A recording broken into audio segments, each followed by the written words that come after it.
Thanks for joining, everyone. Welcome to our first tech chat. We've had quite a few presentations, and kind of somebody come in, talk over slides, and give their point of view on things and what they've done in the past, or what their perspective is about where things are, about where the situation is. Now we're kicking off a different format with this. It's a tech chat. And with Tech Chat is we're going to have one or sometimes multiple guests come in and talk about a particular topic. These would be kind of some experts in the OT security field have seen. I've spent multiple years in this field and kind of seen different sides of the game from the operator side or from the product side. So they'd be kind of sharing a little perspective of their experience so far, and sometimes about where the future is going, but just giving a broad perspective and a strategic perspective of where things may lie. It's kind of good to get that, know where things are heading. So if you're building perspective or you kind of building your career in this line, then where should you go next? So that's kind of the idea of this.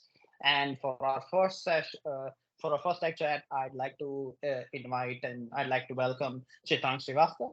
Chitrank is currently, but before that, let's get started on kind of, let me talk about the schedule a little bit, what we're planning to do. So we'll kick off with this kind of expert chat for about 40 minutes. We'll open it up to Q&A. So please drop in any questions that you have in the Q&A box, not in the chat box, in the Q&A box. And then we'll kind of go from there. And then at the end, we will have some feedback. We will leave some time for kind of feedback. So you can tell us what we want to do, what we want to make better, and go from there. Today's guest is Chitrank. Chitrank's kind of seasoned professional in the OT space, has worked for over a decade in the space, so kind of knows a lot in this subject. He's currently kind of especially worked in industrial control systems at the project management side. He's currently working at a major oil and gas corporation, so kind of knows about kind of in the big scheme of things, where does OT and OT security fit in? And then kind of Chitrank, I'll hand over to you to kind of talk about your experience a little bit and kind of bring us into what your perspective has been so far in the OT security space. So Chitrank, can you give a little bit about your background and what you've done? Yeah, thanks, Kunal, for giving the opportunity. It's my pleasure to be on to share this platform. Coming to my background, I have over 18 plus years of experience. I'm a core OT person. When I say a core OT person, I started my journey as a control and instrumentation engineer, building up boilers, and that was something which I started my journey as a power station control and automation guy, building up boilers, setting up the sensors, building up the control systems, networks and architectures, and subsequently managing them. From a small capacity power stations to a mega size power stations of more than 500 megawatt. I've done a lot of commissioning in terms of deploying the safety systems, typically for the power stations, and then through my journey for security started somewhere around in 2014 when something came to us, and then we realized that there is an equal requirement of focusing on the security perspective. No, actually, as a traditional operational technology person, my focus was always on keeping my system up, keeping my plant running, allowing all the parameters to go in line with the process requirements. But gradually, when I started working on the security perspective, I came to realize that there are a hell lot of things that are required to be done.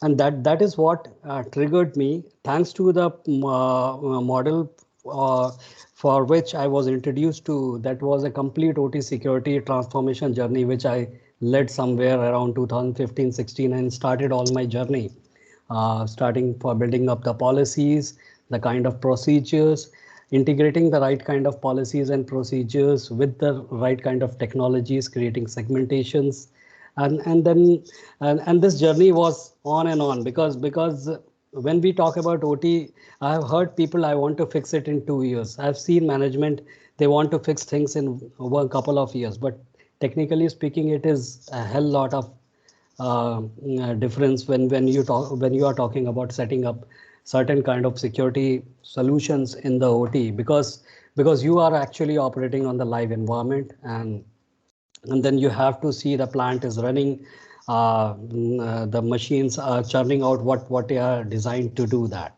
and then you have to trade off to set up all kind of security controls along with the plant operational controls to achieve it. So this is something which I tried a lot. I would not say that everything went smooth. It was not a cakewalk kind of thing. It took me years for stabilizing a plant from an unsecured platform to a secured platform with lots of hiccups. Uh, there were multiple challenges which we never envisaged. Like, I mean, suppose we have already planned in such a way that okay, these things will happen in a fashion but the way we have designed, but unfortunately there are certain hiccups which we had to consider. So this OT security journey is actually a learning process, and still a lot of maturity stuff is required. And right now, I'm working with Nayara Energy. I'm heading the OT security practices over here. So here as well, I'm leading the complete OT security as well as the compliance requirement. So compliance is one aspect, trying to build up the policies, bring up right kind of policies, engaging different vendors, no, to perform the POCs in our environment, and then helping the OT teams to navigate and sail through the through this journey. Cool, awesome. Thanks, Chitrank, for giving that background. Obviously you had a wealth of experience both in the OT and the OT-sec space, right? And the topic for today is kind of next gen OT security. But we really can't define next gen until we know kind of the path that's been, right? So maybe my first question off, and this is going to be a broad palette, kind of talking about your experiences. Where do you think India is, and kind of your compared to the rest of the world when we're talking about OT and OT security, and where do you think the next opportunities lie, at least in the short term future, from kind of in the OT security space, especially in India, because that's the kind of primary geography that you've had experience with, right? So yeah, maybe talk a little bit about where we are currently, and then maybe where the opportunities would lie immediately.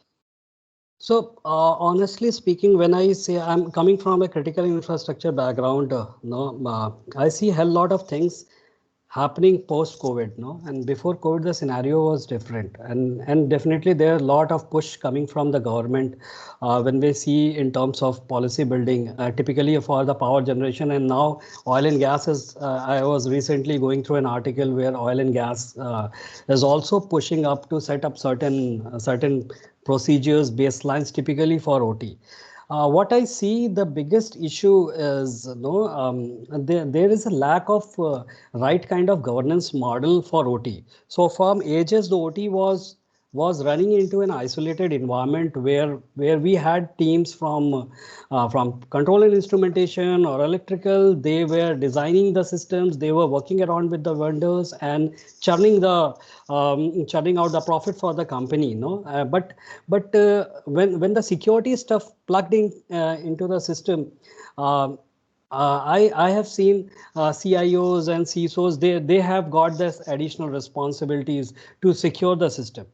But the biggest problem, when I see engaging with the IT side roles, one of the biggest issue which I believe is you need to understand OT first. Then only you will be able to secure it. OT is altogether a different kind of an animal. No, I mean, um, I've seen tripping a boiler by a single mistakes. The decisions are being taken in milliseconds. No, one small wrong decision that can create a latency in your environment, and probably the operator will have a no information about what is happening, and he will simply run into the on the control button and push the red button to trip the boilers. So this is something where I see governance at the governance level. we need to have an independent governance model for OT, and that is what I'm very much vocal on it. And I have done that in past in my previous assignments as well as here.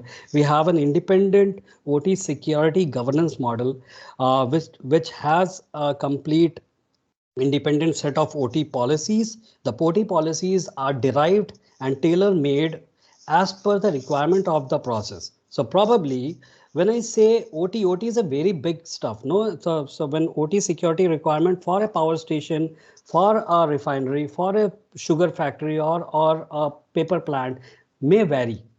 No, so you have to understand, you have to bring in people who are actually part of the OT systems, sit with them, design a model where you can expect them to help you in writing what kind of procedures or policies you should have. Yes, it is right. You can map it to some or the other standards like NIST is a very good framework. You know, if you want to move ahead, the best thing is adopt NIST framework and then tailor made or make all the solutions and proceed towards it. So this is one very big aspect that companies needs to think over it. But if I see the current scenarios, now things are changing.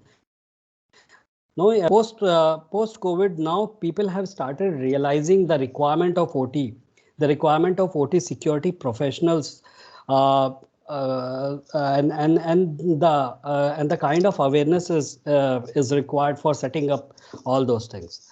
So so honestly, and if I'll see currently in comparison to the to Middle East or the Europe or any other America side, US and all those things too, they are a bit ahead of us. But yes, we have started moving. We have started taking baby steps, no, and it is good. It is good that we have picked up. Lot of actions are happening in India, whether it is in energy sector or in a cement division or in any power any other companies. So we are on the right track, and with the things, lot of awareness is coming up. People are showing their eagerness to get part of OT systems, to understand the OT. I believe it is going in the right directions. Thanks, Chitrank. I think you touched a kind of very important point about governance, right? And historically, like cybersecurity has always been the kingdom in IT. Right? It's always been in the IT kingdom, and OT is always sat somewhere in the manufacturing side, somewhere far from the corporate office, right? It's been on the plants, right? So now, kind of when OT security comes in, it's really a merger between these two kingdoms in some sense, right? So, what's the kind of, in your perspective, what's the right way to bring in that governance in a way that creates the least amount of friction, right? Because in effect, there's going to be knowledge that is required, and ownership required in both sides, right? A CISO is going to be regardless of where the CISO sits and where the manufacturing head sits, there's going to be some interaction and some co-work required, right? So, what's the best way to kind of bring this forward and make and have a process that has the least amount of friction, right? Yeah, so uh, the fundamental is when I see a fundamentally, I mean, IT and OT are two distinct ecosystem. The priorities are different. Where the CISO talks about the high confidentiality kind of thing, I do not see what is confidential in OT. No, I'm least bothered on the confidentiality stuff, but I'm worried like my safety system should not trip. No, and people should go home safely. That is biggest issue. So here the issue and the friction comes up, and that is where I see a strong governance model in terms of OT plays a very vital role, and you need to it's not an easy journey, but because I can tell you from my experience, I struggled a lot for building up this infrastructure and this organogram. But yes, it is viable, and we have started sailing. So when we talk about the OT governance, no, the organization at the topmost management level, no, they should first try to identify what kind of OT security strategies they should adopt, and that is the prominent point where we can start our journey. When we say about the OT security strategy, it means you need people who understand OT, who are coming from the OT background at the leadership level. So that is one of the foremost things which can help the process sail very smoothly. The second point is, as I mentioned previously as well, have a independent OT baseline documents, OT security documents, which talks only about OT. It talks about the technology, the methodologies, the way the incident response methodologies, the risk assessment methodologies as per OT. No, I mean, you cannot expect the complete IT solutions can be transformed into OT, but then you have to do lots of tailoring activities, which can be done only by a team who understand OT. Ideally, there can be a structure of a maker and a checker kind of thing. So when I say a maker and checker, so you the asset owner who is actually responsible for running the plant, no, like the head of instrumentation or head of electrical, he can play a role of asset owner, and definitely he is not the guy who is going down the stream and operating the plants. No, actually there are certain middle management level teams who are responsible for taking care of the control system environment. They are engaging with the vendors on day-to-day basis. They are pushing up certain logic migrations, changes, and maybe pushing up certain patches, whatever in the environment. So they can play a vital role as a part of the organogram, which will be a maker side. So maker side, we need the asset owner, we need a middle management guy whom we can call it as a kind of a technical in charge for OT, and then we require a team below him, because normally one team is always there in the market or one in the organization who is taking care of the control systems. You need some additional resources who can take care of the security of that control system. So some people who can engage themselves while patching the systems, who will take care of monitoring of the of the capacity of the infrastructure, how if the infrastructure is available or not. And at the same time, there should be a second team, which is a checker team. Now the checker team has a different role to play. The checker team will play a role where they will build up a policy. They will give certain standards. They will validate what the maker team is doing, no, and then at the same time, they both teams should collaborate all together to aim for a bigger target. Now when I say a bigger target, for example, in power generation, government is focusing towards setting up an 27001. So when I say 27001, technically there are two things which needs to be addressed. One is on the process side, and the second one is the technical controls. So the biggest problem is we do not have an asset listing. So your baseline document will say what kind of assets you should how you should classify those assets, how you should record those assets, what is the review procedure of that asset, who is going to approve onboarding of an asset, who is going to approve the deboarding of an asset.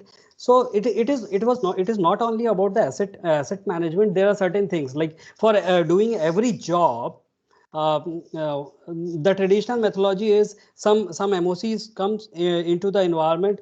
The engineer sits on the machine. He does some certain logic changes into the process controllers, and definitely the things are done. He closes it in the SAP. Okay, but now when the risk assessment exercise comes into the picture, you can bring it to a steering committee. If some there are certain digital functions in the organization who want to digitalize and send data out of your environment, those new infrastructure, before onboarding those new infrastructure, you need to pass the complete idea through a steering committee. The steering committee should have the participants from the OT teams, the senior leadership, and the ICS security head. So the ICS security head can validate the kind of risk which may occur, and by such integration, we can do a thorough risk assessment of that particular process, and then the management can go ahead and say, okay, we are okay to go ahead with this proposal, or definitely they can think like, okay, the risk is high, and then we should differ from doing it. So it's all about the risk management. Cyber security, when I say, you have to manage your own risk in your own way, and when it comes to OT, you have to tailor make all the solutions. So this is kind of a governance system on a prima facie, on a high level I'm talking about, that can be done. You can from the checker side, you can engage different kinds of consultants. You can have people on board who can work in tandem with the maker team to understand and audit them on daily basis, on weekly basis, on monthly basis. You can have a complete cycle, no? So monitoring kind of stuff will be done by the checker team, and the building and making kind of stuff can be done by the maker team. So this is something which this model will help and to grow, and this will help the organization to grow in a right way and achieve the target. So for example, if you are targeting 27,001, yes, this is quite possible. I've seen doing this in past in one of my previous assignment. If you are targeting to achieve a NIST score, NIST maturity rating, yes, definitely this can be achieved through certain steps. So I do not say once you set up a governance model, there are certain challenges. First, people may not understand what you are trying to do. You will nobody will join the steering committee meeting probably, no, and they will say, why we want to go for such a change? No, I'm setting up a new server in my environment, why I need to record it. But then you will have to do lots of deliberations. You need to create an awareness, and this is the responsibility of OT security leader, uh, who is heading the OT security vertical. He has to work in tandem with the OT security team. So I always say, if CIO is to CISO, then the asset owner is to the OT security head. So this kind of governance structure will always help to float, rather than we are mixing IT security as a and the OT security altogether. They both should meet at the convergence point. Yeah, I think that's a very, very nice and very interesting analogy there, right? With the CISO and the CIO, and where the OT security and kind of the manufacturing side kind of sits and meets together. So that's very, very useful insights, Chitra. Thank you for sharing. Kind of pivoting a little bit to where we are currently from a IT security perspective versus an OT security perspective. So IT security in general, IT infra as a whole, we've seen infrastructure move gradually from a on-prem perspective to a cloud-based perspective. While on the flip side, on an OT and a OT security perspective, while we are young and young and still growing, right? So that transition hasn't happened yet. Where do you think that would happen, or where do you think the challenges lie for OT and OT security to move to the cloud, reduce the dependence on local infrastructure? Do you think that's even a realistic possibility from OT security perspective, or you think that's a fair distance away? So first point I would like to mention here is OT has been into the existence uh, for ages. No, so it is older than IT. So, but nobody thought in this dimension. So it was always the OT systems were designed to perform their job in the right way, and they are doing it. Uh, in the past 10 years, they were if you'll see 10 year in 2000, they were working in the same way, and if you'll see the today's passion, no, they are doing their job in the right way.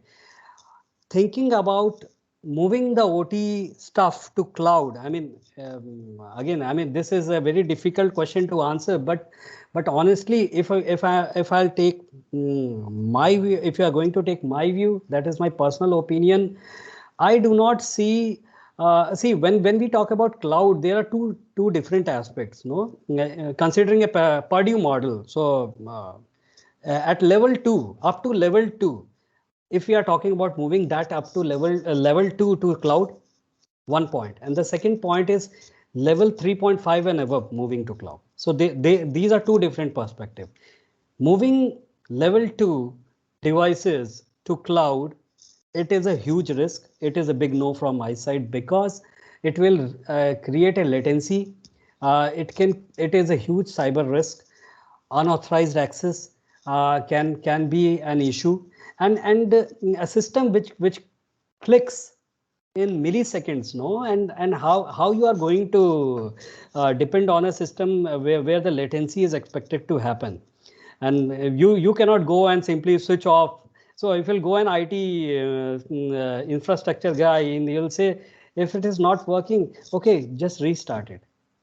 Technically, technically it is not possible. No, I mean, for restarting, even with my experience of almost like 18 plus 19 years, I see whether I should restart this particular machine or not, because I have to see lateral movements. I mean, I have to see what kind of process is working on this machine. If your OT environment is hosting 10 different machines, 10 different machines must be having a different job. No, some must be dedicated for alarms, some must be dedicated for particular engineering, and some must be for the operators. So and moreover this, different OEMs have a different kind of infrastructure. So some engineering machines have a huge dependency. The operator command passes to the controller via the engineering machines. Some machines, they are independent. I mean, you can restart those machines. So this is something which I believe I've read somewhere a lot, and I've met many people out there in the space who talk about bringing and building the infrastructure of OT in cloud. A lot of research is being done, but at the moment I do not see a viable, and typically for critical infrastructure it is a big no. I do not see moving to cloud in terms of infrastructure is a viable solution. You will have to be on-prem. Yes, when it comes to certain solutions where we need to do a monitoring kind of stuff, we want to integrate and send certain data for remote monitoring kind of stuff. Yes, this is quite possible. But again, when security comes into picture, so there are many security cloud service providers. You need to go through a thorough vendor risk assessment exercise. No, and that is a very prominent step to take. Even if you want to send your data from OT environment to a cloud, the must do thing is you need to understand what are from which node you are sending up your data. What kind of traffic is passing, what is the network architecture you are using.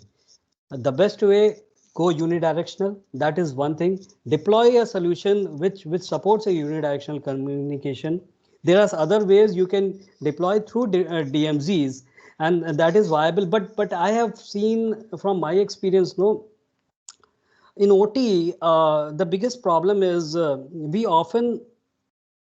never actually we do not actually often patch the systems. No, it is very difficult to get a downtime.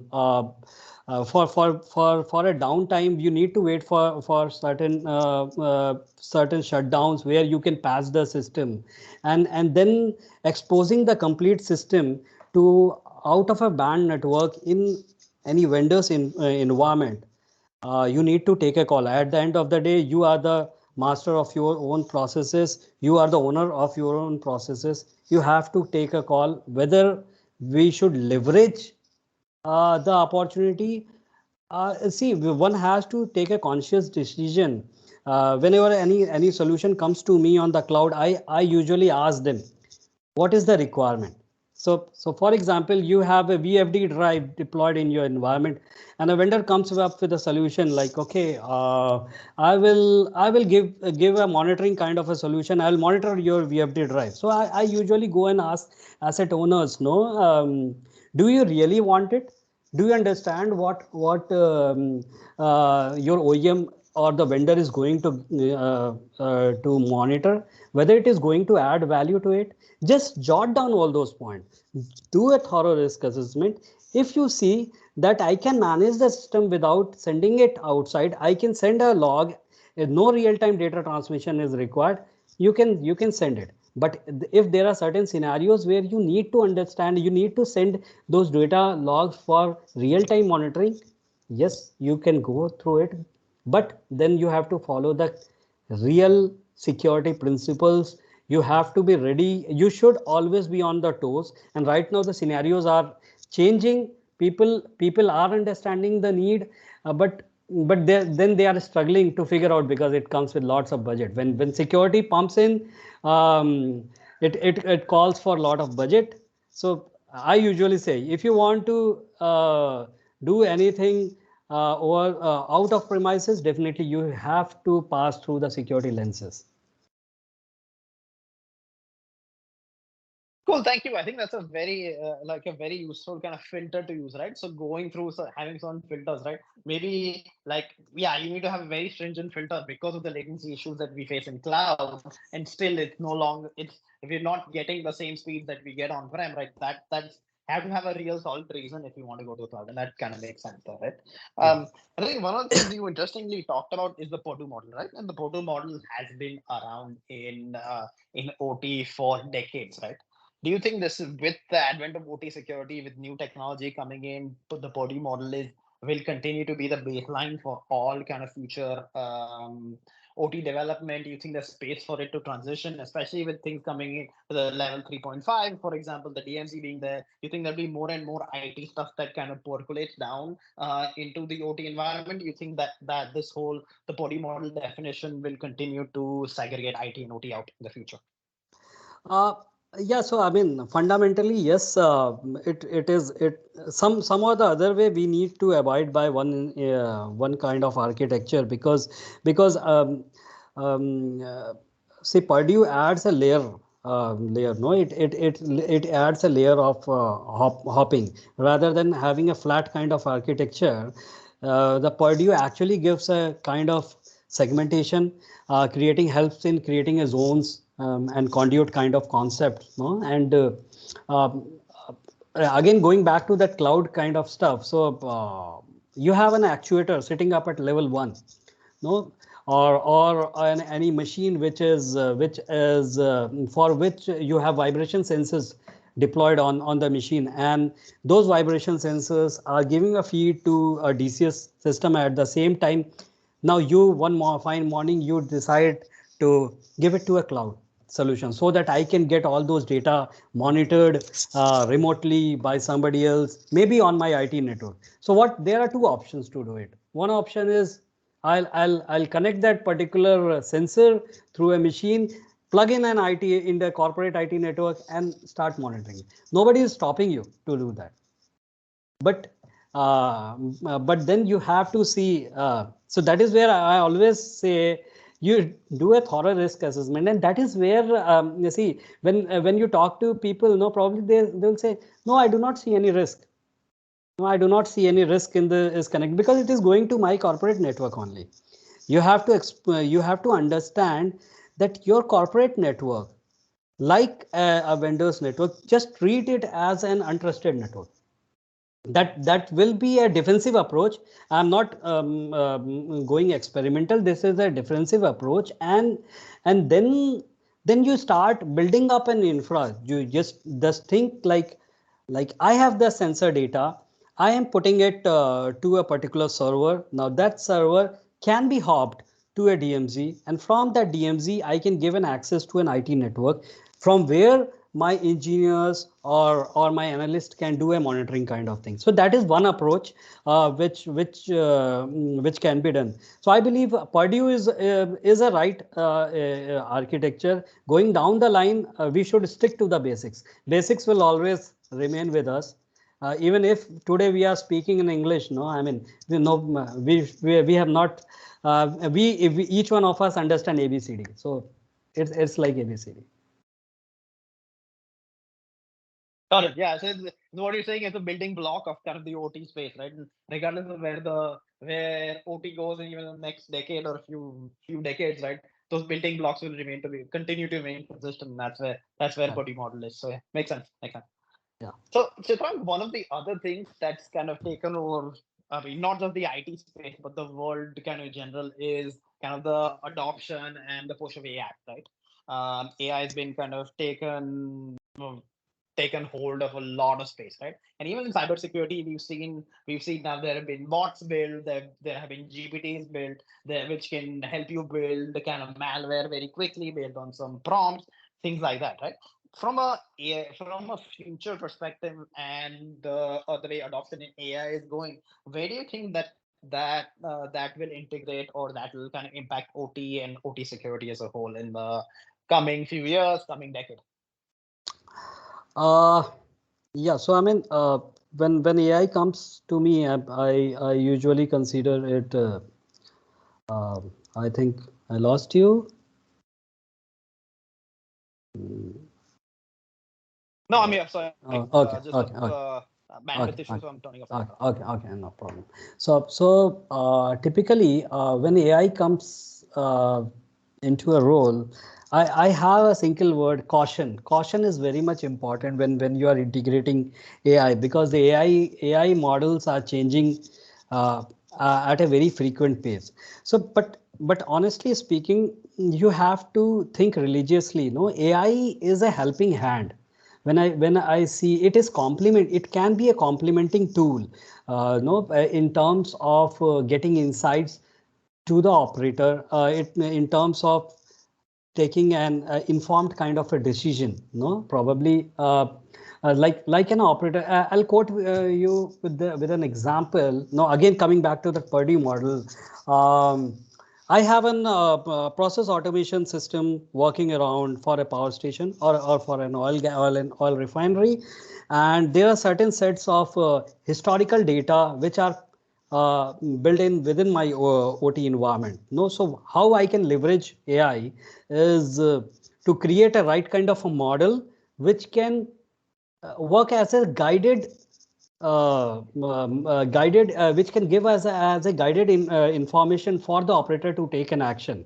So the operator will come to know that over a period of 6 months, so this was my performance. No, this is the model which AI has lot of power. It is actually creating revolution. No, but at the same time, if we can leverage AI in a right way, it is going to do miracles. Like for as I mentioned, for advanced process controls kind of things, uh, the AI can help the operator to take a right kind of a decision. No, I mean, what is the next step you can do? So this can be a kind of a guided kind of thing, but yes, the decision needs to be taken by an individual. Uh, there are options. I can put my controls over the AI model.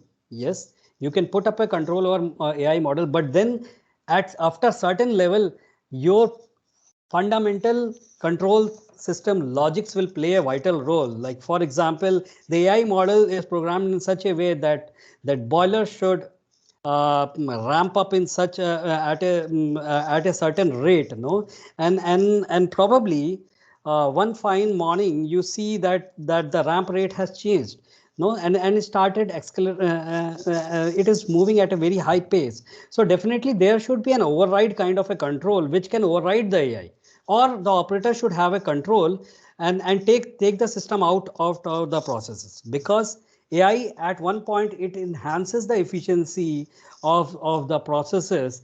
It has I see it becoming a potential attack surface. Why?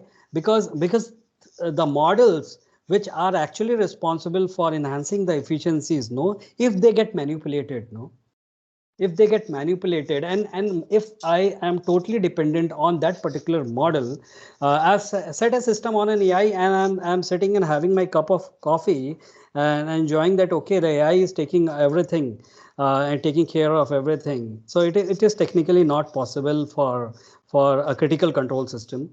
uh, yes, but then there are certain opportunities where AI is being leveraged on, typically on the monitoring side, like enhancing the security understanding and monitoring at the SOC level, and enhancing the threat detection models, the asset visibility tools. By the way, they are using this machine learning models to understand what kind of process operations are happening into the environment. They are put into the machine learning mode for a couple of months. They understand who the user behavior, who is logging into the machine, what time, and then definitely basis that baseline, they can create a baseline and generate an alert to the to the security tool. So this is one couple of things which I believe on the AI perspective.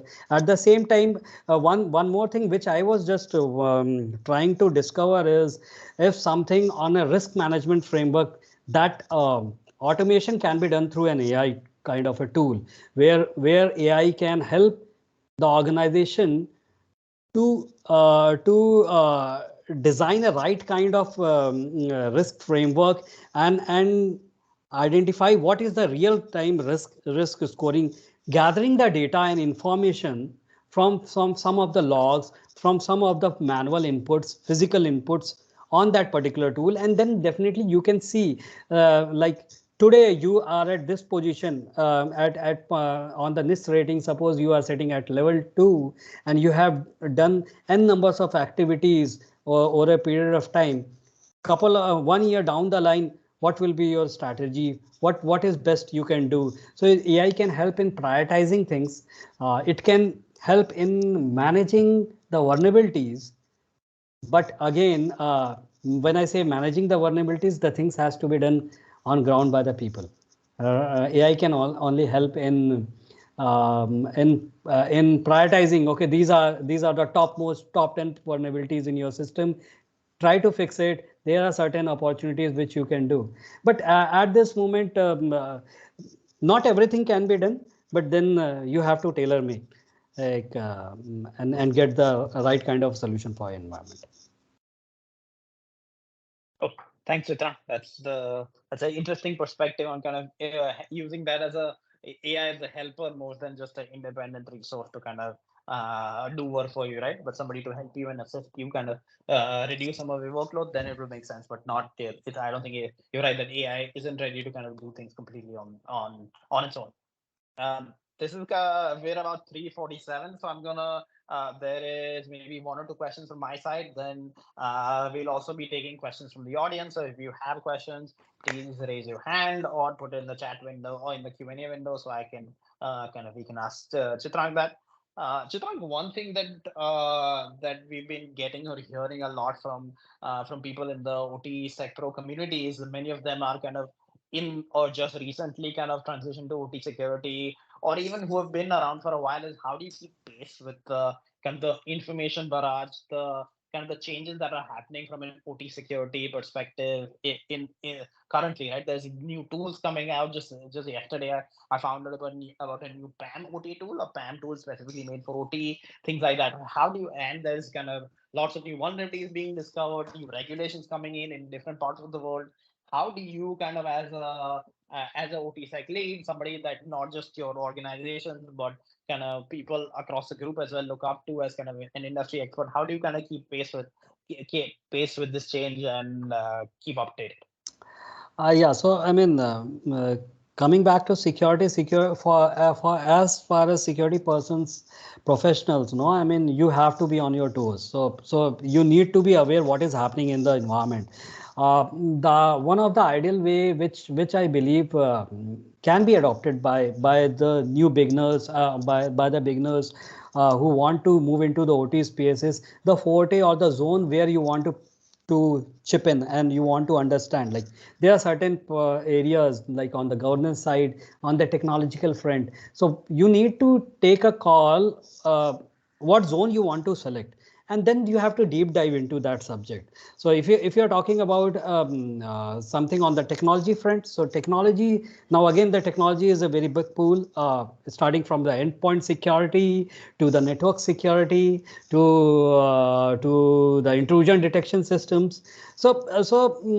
You need to first try to understand what I want to achieve, what I want to do, and then you can start moving toward that path rather than collecting everything. Yes, on a prima facie, it is very much important. You should be aware of what is happening in terms of actions in the OT space. What is happening, because that is a trigger point which will help you understand and finalize on the directions where you want to head towards.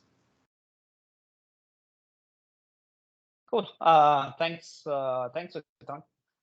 One kind of question that I have is kind of in an event of a cyber incident affecting OT, what steps should an organization take to respond effectively? Right? We've seen kind of it's not a question of uh, if, right, it's a question of when, right, in many organizations that an attack is going to happen, right? No matter what security you put in, you have to have kind of you have to be ready that some point some breach will happen or some breach may happen.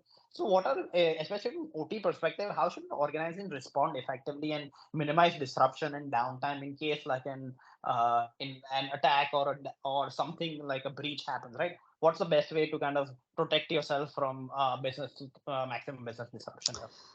Yeah, so one of the biggest when I see a key point is awareness among the people uh, on the incident and the incident responses. So typically this can be achieved through doing a drill kind of activity, a workshop within the organizations. No, I mean, when the OT incident response is slightly different from the IT incident response, where you can plug in, because it has the OT stuff, but as well as it has certain things which are related to the physical plant and the processes. So incident response, when it comes to incident response in OT, you need to have a detailed framework, and before running into the incident response plan, you should have a detailed BIA done for your plant. No, so that is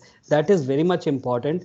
When I say BIA, it is a very difficult word to difficult subject when it comes to OT, because for a continuous running plant, identifying the key and classifying the key assets and key processes, it becomes very difficult. But then you have to sit around with the operations team. You need to sit around with different sections like electrical, the process, the procurement team, and understand what is what is the impact standards or the status when my systems get compromised.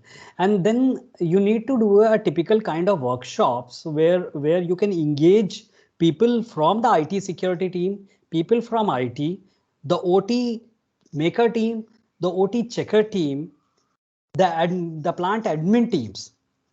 Now, when I say admin, this plays a very vital role. No, admin team means the person who is taking care of transportation, the person who is taking care of your food. No, this is very important part. No, so when I talk about a OT incident, it can think of a worst scenario. A boiler fails, boiler blast, the pressure. So then you need to have your healthcare professionals as well available on the toes. So each and every team has a different role to play. So and then the corporate communication team needs to be aligned. The incident responder, the incident manager, you have to identify among the OT teams and do a drill. When I say a drill, just try to do a tabletop exercise simulating the drill, the OT incident in real-time environment will be a very difficult task, but then you can do a kind of drill, identify some markers, like probably these are the 10 things which each and every role has to do as a part of an incident response. Document this incident response, and the right way is to test this plan on maybe on a quarterly or half yearly basis. Check what are the findings of these drills, and record it, and if required, amend that document, present it in the OT steering committee, get it approved, and this is something which can be achieved. Now this is typically on the on the process side. Technically, when we are seeing, it is a difficult task, because these people are doing some different job. Actually, on ground, you need some OT security experts, or the cyber security experts.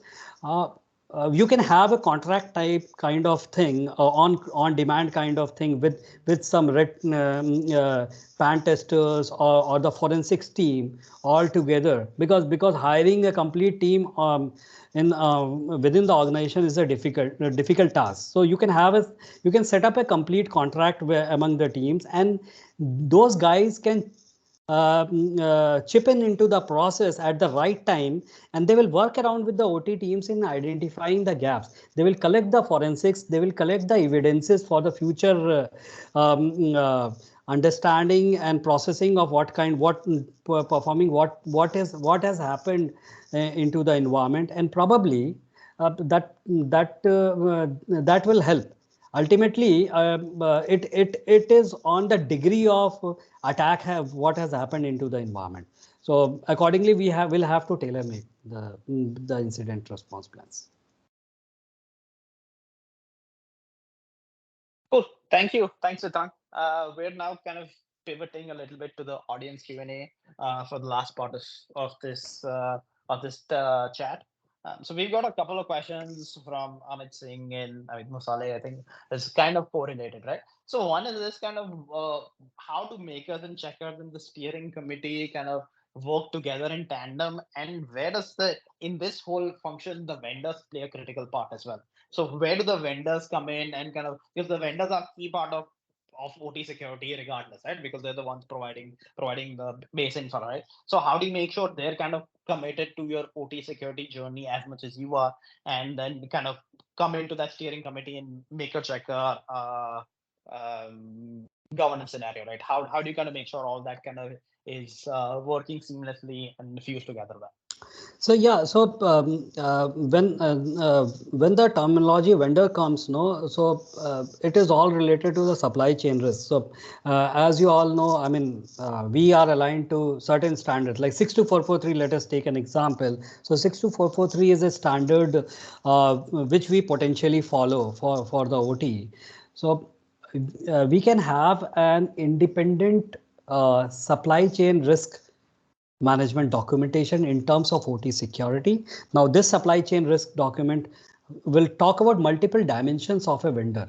It talks about the geographical location of the vendor. It talks about the financial status of a vendor, the kind of products they are putting up into the OT environment, whether they meet certain standards of security, if they are certified to 62443 level, or other standards of the security. So definitely the methodology can be in such a way, like when the processes are put into place in terms of procurement, as a part of an RFP document, this supply chain risk document should pass on to the vendors. Vendors should collaborate with the end users, and they should submit certain evidences along with the documentations. They should submit certain cyber security, like for example, if you are buying a product on a product, no, from a market, just check if they have a CC certification available with it or not. So there are certain criteria you can build in up, and then the vendor can coordinate with the end users, and then it can become one of the KPI for a vendor, no? And definitely because that will help the process to integrate vendor as a part of as a part of an organization's process. So this is one of the model where vendor becomes as a part of a system, and then it becomes very easy for an organization to sail through this journey. Thanks, Chitrank. I think we're at the top of the hour, and thank you for coming in. It's really appreciate kind of your inputs, your thoughts, especially from bringing in all your experience, kind of what you've seen, and kind of just not in your career, but also in the industry as a whole, and kind of sharing that with us. All that's going to be really helpful for us, kind of build that journey and think about the future, how to make a robust OT security program for our organizations, for the companies we work with, and kind of make sure that OT security remains robust as ever. Thank you for coming in. Appreciate that. And we'll have this recording out very soon. Thank you. Thank you. Thanks. Thank you, everyone. Bye bye.